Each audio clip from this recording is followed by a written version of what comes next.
पुण्यापासून फक्त 29 किलोमीटर लांब असलेलं हे आहे बनेश्वर महादेव मंदिर. इथे आहे फिरण्यासाठी उत्तम जागा. चला पाहूयात. या व्लॉगची सुरुवात आम्ही कात्रजमधून करत आहोत. मी कात्रजमध्ये राहत असल्यामुळे मी कात्रजवरून या प्रवासासाठी निघालो. जाताना कात्रज चौकामध्ये टर्न घेऊन आपला खेडशिवपूर मार्ग पकडला, म्हणजे जो आपल्या कात्रजच्या जुन्या घाटातून जातो. जुन्या घाटातून जात असताना आज ऊन होतं, म्हणजे जास्त पाऊस नव्हता पडला, त्याच्यामुळं जरासं क्लायमेट चांगलं असल्यामुळं जरा बरं वाटत होतं आणि छान असं हिरवागार परिसर झाला होता. आणि ऊन पडल्यामुळं म्हणजे असं जास्त भिजायची पण गरज वाटली नाही आणि फार असं म्हणजे छान असं वातावरण तयार झाल्यामुळं आम्ही निघण्याचा प्रयत्न केला. आत्ता आम्ही कात्रज घाटामध्ये होतो. घाटातून बोगद्याचं सुंदर असं नयनरम्य दृश्य बघायला मिळालं. त्यानंतर आम्ही नसरापूर फाट्यावरून जाण्याचा हा विचार केला होता आणि तिथून आम्ही निघालो. मस्त असं हायवेला जात असताना काळोख्याचे ढग दाटले होते. भरपूर असं पाऊस येईल असं वाटलं, पण पाऊस काय आला नाही आज दिवसभर. पुण्याकडून येत असताना आपल्याला डाव्या बाजूने वळण घ्यायचं आहे आणि डाव्या बाजूने आल्यानंतर आपल्याला नसरापूर फाट्याकडे जायचं आहे.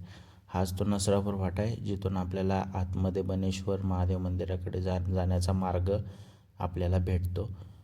ह्या ब्रिजवरून खाली आल्यानंतर तुम्हाला चौकामध्ये बरेचसे असे भाजीचे आणि फळांची दुकानं बघायला मिळतील. असे बरेचसे शेतकरी आपले गावचा हा भाजीपाला शेतमाल हा विक्रीसाठी तिथे ठेवतात. इथे जाताना जरासा थोडासा खराब रस्ता लागू शकतो. इथूनच आपल्याला तोरणा, राजगड या रस्त्यांकडे जाण्याचा मार्ग भेटतो. इथून जात असताना दोन्ही बाजूंनी खूप अशी छान अशी झाडं ठेवलेली आहेत. मला खरं तर वाईची आठवण आली. आमच्या वाईलासुद्धा अशी दोन्ही बाजूंनी झाडं आहेत आणि छान असा रस्ता बनवलेला आहे आणि झाडांच्या या दोन्ही बाजूंच्या दुतर्फा असलेल्या झाडांमुळं बरंच असं वातावरण चांगलं दिसत होतं.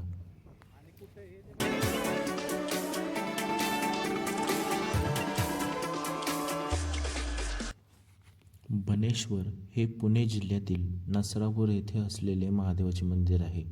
पुणे शहरापासून नैऋत्य दिशेला 36 किलोमीटर अंतरावर एक निसर्गरम्य परिसरात हे मंदिर आहे. आजूबाजूस दाट जंगल आणि निसर्गरम्य परिसर हे या जागेचे वैशिष्ट्य आहे. पुराणकथेनुसार बनेश्वर मंदिराची रचना मध्यकालीन वास्तुशिल्पाप्रमाणे असून या मंदिराची स्थापना पेशवे बाजीराव यांचे पुत्र नानासाहेब पेशवे ह्यांनी 1749 मध्ये केली. मंदिरास उभारण्यास एकूण खर्च 11,426 रुपये 8 आणे आणि 6 पैसे असा आला. मंदिराच्या आवारात एक विशाल घंटा आहे. चिमाजी अप्पा ह्यांनी एका युद्धात पोर्तुगीज सैन्यास पराभूत केल्याचे विजयचिन्ह म्हणून ही घंटा ओळखली जाते. या घंटेवर 1683 हे साल असून एक क्रॉस आहे. त्या अर्थी ही घंटा एका चर्चमधली असावी असे कळून येते. सभोवतालचा काय परिसर आपल्याला बघायला भेटेल तर मंदिराच्या भोवती वन संरक्षण आहे. या वनात अनेक फुलझाडे असून ते विविध प्राणी पक्षी यांचे आश्रयस्थान आहे. निसर्गप्रेमी आणि यात्रेकरूंसाठी हे एक आवडीचे स्थान आहे. मंदिराच्या मागील बाजूस धबधबा असून हे तिथले एक प्रमुख आकर्षण आहे. तुम्ही भेट कधी देऊ शकता तर जून, जुलै, ऑगस्ट पासून ते डिसेंबरपर्यंत तुम्ही या मंदिराला भेट देऊ शकता. हा परिसर त्यावेळेस वातानुकूलित असतो. या मंदिराच्या परिसरात ना तुम्हाला 2-3 कुंड बघायला भेटतील. या 2 कुंडांमध्ये एका कुंडामध्ये खूप असे मासे आहेत, म्हणजे विचार करू शकत नाही. आणि असं नयनरम्य दृश्य बघायला भेटते ना, तुम्ही स्वतः पहा.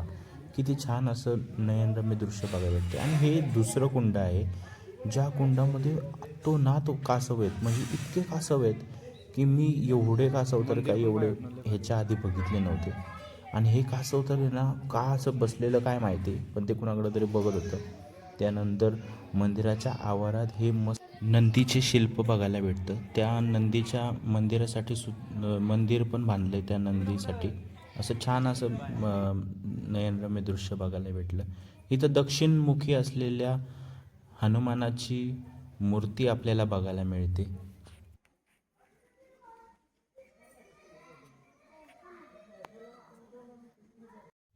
मारुती मंदिराच्या तिथे उभे राहिल्यानंतर हे बनेश्वर महादेवाचं छान असं मंदिर आपल्याला बघायला मिळतं. खूप असं छान आहे, म्हणजे पूर्ण दगडामध्ये कोरीव असल्यामुळं आणि छान असं नक्षीकाम केल्यामुळं त्या मंदिराच्या दक्षिणमुखी मंदिरापासून छान असं दिसतं. तिथेच बाजूला हे वन उद्यान आहे. या वन उद्यानासाठी 20 रुपये तिकीट आहे. या वन उद्यानातून जात असताना प्रचंड प्रकारची ही शांतता बघायला मिळते.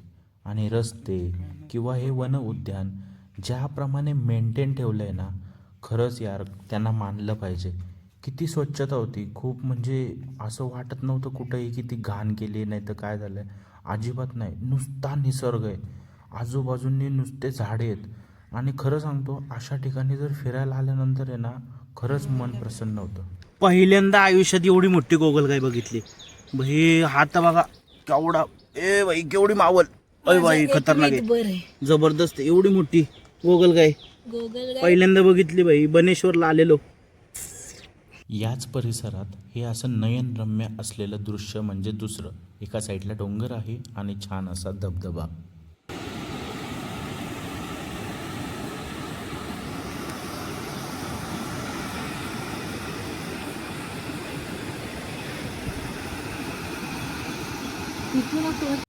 आज माझं पूर्ण मन प्रसन्न झालं.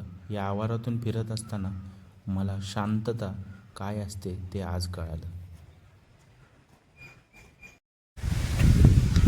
मी गेली 1 तास या निसर्गाच्या सानिध्यात आहे आणि ह्या निसर्गाची आवड मला झाल्यासारखं झालं आहे. कारण आपण किती काय झालं तरी हे सुख, हे आनंद निसर्गाशिवाय दुसरीकडे कुठे भेटत नाही आपल्याला. पक्ष्यांचा किलबिलाट आहे, धबधब्याचा आवाज आहे आणि बऱ्याच वेळा आपल्याला इथं या परिसरामध्ये ना छोटे छोटे प्राणी बघायला भेटतात. म्हणजे गोगलगाय बघायला भेटली किंवा बारीक सारीक बरेचसे अशी फुलपाखरं बघायला भेटतात. हे शहरामध्ये विकतसुद्धा भेटत नाही आहे. आणि जास्त करून मला असं वाटतं की पुणेकरांनी जर निसर्गाचा असा आस्वाद घ्यायचा असेल किंवा निसर्ग फिरायचा असेल तर बनेश्वर या महादेव मंदिराच्या इकडे आणि आजूबाजूचा वन उद्यान बघण्यासाठी आलं पाहिजे. आणि ग्रामीण विकासाला ही खरोखर चालना म्हणता येईल. कारण ग्रामीण भागामध्ये बसलेलं हे मंदिर आहे आणि हा परिसर आहे. हा व्लॉग बनवताना मला हा खूप आनंद वाटला की हा परिसरच खूप म्हणजे अट्रॅक्टिव्ह आहे. आणि इथं आल्यानंतर आहे ना, जो आनंद भेटतो आहे ना, तो प्रत्येक जणांना भेटला पाहिजे आणि तुम्हालासुद्धा आनंद भेटला पाहिजे. आणि त्यासाठी म्हणून का होईना तुम्ही ह्या मंदिराला, ह्या वन उद्यानाला नक्की भेट द्या. तोपर्यंत धन्यवाद.